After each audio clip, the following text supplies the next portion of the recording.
Hello dear students, next part देखिए अपने chapter का यूजिंग मरकरी थर्मामीटर। अब हम क्या पढ़ने वाले हैं? Using mercury thermometer. आप देखिए क्या कह रहा है using mercury thermometer. Mercury thermometer is also called clinical thermometer. ये चीज़ हमने पहले भी पढ़ी थी। मरकरी थर्मामीटर को हम क्या कहते हैं? Clinical thermometer. Some steps should be followed to accurate measure the temperature of a body or an object। देखिए किसी भी बॉडी का हम जब टेम्परेचर मेजर करते हैं तो कुछ स्टेप हमने फॉलो करने होंगे। Always wash the thermometer before use. Always wash the thermometer before use. One may use antiseptic solution to rinse it. ठीक है, हमें क्या करना चाहिए? तो हम एंटीसेप्टिक सॉल्यूशन यूज़ करना चाहिए। उससे क्या करना चाहिए? कॉटन स्वैब से उसको हमने ड्राई करना चाहिए। उसका हमने क्या चाहिए? देखना चाहिए टेम्परेचर देखना चाहिए, मरकरी लेवल को चेक करना चाहिए, ये 35 डिग्री से कम होना चाहिए। थर्मामीटर बल्ब को टंग के नीचे पुट करना चाहिए और इन केस ऑफ चाइल्ड हमने क्या करना चाहिए? उसकी आर्म पिट के अंदर लगाना चाहिए। फिर क्या कर रहे हैं? 1 मिनट या 2 मिनट तक ही हमने क्या करना चाहिए? उसको रखना चाहिए। फिर हमने अपने साइज के सामने ले जाके उस लाइन को चेक करना चाहिए कि उसके ऊपर कितना temperature.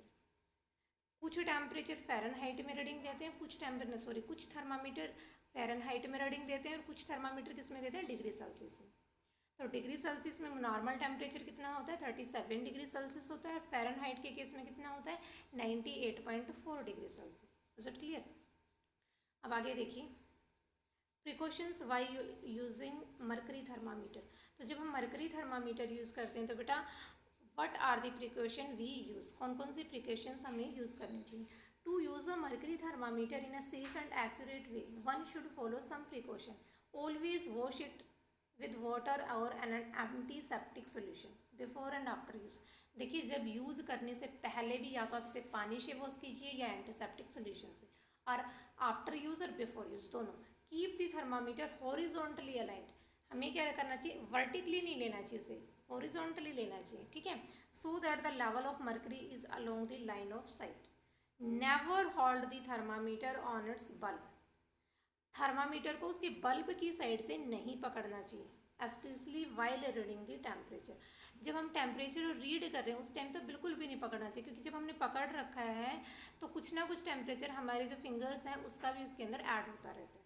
Handle the thermometer with a great care. Dropping it on the ground may break it. अगर ये हमारे हाथ से नीचे छूट जाता है ग्राउंड में, फर्श पे, फ्लोर पे अगर ये छूट जाता है तो इट कैन बी ब्रेक, ये ब्रेक हो सकता है। Never boil the thermometer in order to clean it. उसको क्लीन करने के चक्कर में कभी भी उसको बॉयल नहीं करना चाहिए। Don't keep it under direct sunlight or in the freezer. Don't keep it under direct sunlight or in the freezer. ना तो डायरेक्टली सनलाइट के अंदर रखना चाहिए और ना ही इसको फ्रिज करना चाहिए। इसे हमेशा रूम टेम्परेचर पे स्टोर करना चाहिए। हमें हमेशा किस पे स्टोर करना चाहिए? हमें रूम टेम्परेचर पे। आप देखिए नॉलेज चेक देखिए।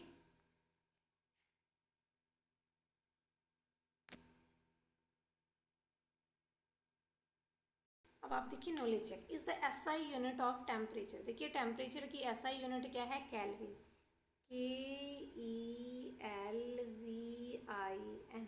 Digital thermometer can not measure temperature, sorry, digital thermometer uses thermistor. क्या यूज़ करते हैं? Thermistor. Alcohol thermometer can not measure temperature above 78 degree Celsius. Clinical thermometer uses Fahrenheit scale. कौन सा scale use करते हैं? Fahrenheit. ठीक है, अब देखिए heat. What is the heat? Heat क्या है?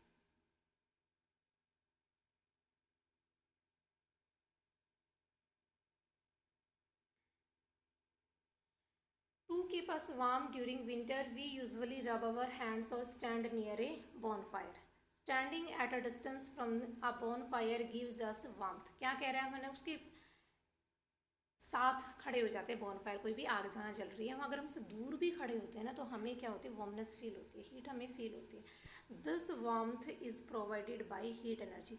वो जो गर्माहट है, वो जो वार्मथ है, हमें किसकी वजह से फील होती है? हीट एनर्जी की वजह से। सो the heat is a form of energy. Heat क्या है? It is not the energy, it is the form of energy that makes an object hot, warm or cold. ये हीट ही object को क्या बनाती है? वार्म, हॉट और cold. Warm हल्का गर्म होता है, हॉट बहुत ज़्यादा गर्म होता है। Heat can not be seen but can be sensed. वो हमें सेंस, हम उसे फील कर सकते हैं, उसे हम फील कर सकते हैं बट उसे हम सी नहीं कर सकते। Everything is made up of tiny particles of either matter or a molecule. Everything is made up of teeny particles of either matter or molecule।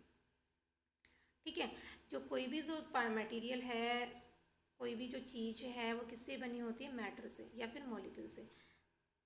These the teeny particles are in constant motion।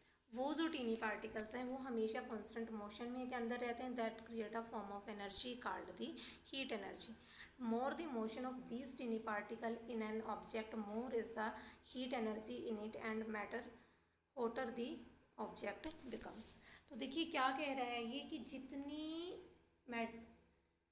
ये tiny जो particle हैं एक random motion में रहते हैं। जितनी इनकी motion ज़्यादा होगी उतने ही ऑब्जेक्ट की हीट भी ज़्यादा होगी। ऐसा unit of heat is joule. Joule की ऐसा unit of heat joule. Joule किसकी ऐसा यूनिट है? हीट की। It is also measured in calories. Calories में भी ये मेजर की जाती है। Heat energy is majority depend on the three factors. Majority on the three factors. Speed of particle, number of particle, type of an object. अभी हमने देखा speed. हमने क्या कहा कि टीनी जो पार्टिकल्स हैं वो क्या रहते हैं? मोशन में। और जितनी मोशन ज़्यादा होगी उतना क्या होगा? कोलिजन ज़्यादा होगा। कोलिजन ज़्यादा होगा तो हीट जो प्रोड्यूस होगी वो भी क्या होगी? ज़्यादा होगी। नंबर ऑफ पार्टिकल, देखिए बेटा एक तो 10 पार्टिकल मूव कर रहे हैं, 100 पार्टिकल मूव कर रहे हैं, तो किस केस में हीट ज़्यादा होगी? 100 की केस में। 100 ज़्यादा मूव करेंगे तो ज़्यादा कोलिजन होगा। तो higher the number of particle higher will be heat generated. Types of object, तो देखिए बेटा कुछ ऑब्जेक्ट क्या होते हैं? इंसुलेटर होते हैं। वो हीट का कंडक्शन नहीं करते, चाहे कितनी भी हीट वहाँ क्यों ना जल रही है वो गर्म नहीं होंगे। तो अगर हम हीट का मेजरमेंट चाहते हैं तो जो ऑब्जेक्ट चूजन है, जो ऑब्जेक्ट टेकन है, दैट मस्ट बी कंडक्टर। वो क्या होना चाहिए? कंडक्टर होना चाहिए। वो क्या होना चाहिए? That must be conductor. वो कंडक्टर होना चाहिए। नेक्स्ट क्या है? Transfer of heat. देखिए बेटा from one region to another region, जो कोल्ड है एक हॉट है, तो हॉट बॉडी से हीट कहाँ जाएगी? Towards the cold body. ठीक है, तो हीट हमेशा कहाँ ट्रांसफर होगी? From higher temperature to lower temperature. कहाँ मूव होगी? From a higher temperature to lower temperature. तो ये देखिए क्या कह रहा है? Flow of heat energy from one object to another or within the atmosphere is called transfer of heat. Heat always move from a region of higher temperature to a region of lower temperature. Higher temperature से वो कहाँ जाएगी? lower temperature के अंदर जाएगी. For example, when we keep an ice cream on a table, it start melting in a few minutes. It is because with respect to temperature of an ice cream. तो देखिए हमने ice cream को रख दिया तो एटमॉस्फेयर का temperature क्या है बेटा? ज़्यादा है। हमारी आइस का टेम्परेचर क्या है? कम है। अब वो एटमॉस्फेयर से हीट कहाँ ट्रांसफर होनी शुरू हो जाएगी? Towards the ice cream. और आइसक्रीम का टेम्परेचर जैसा ही बढ़ना शुरू किया इट गेट मेल्ट। देख लेते ये क्या कह रहा है? It is because with respect to temperature of an ice cream the temperature of atmosphere is hot, so the heat flow from hotter temperature to the cooler ice cream. This make the ice cream melt.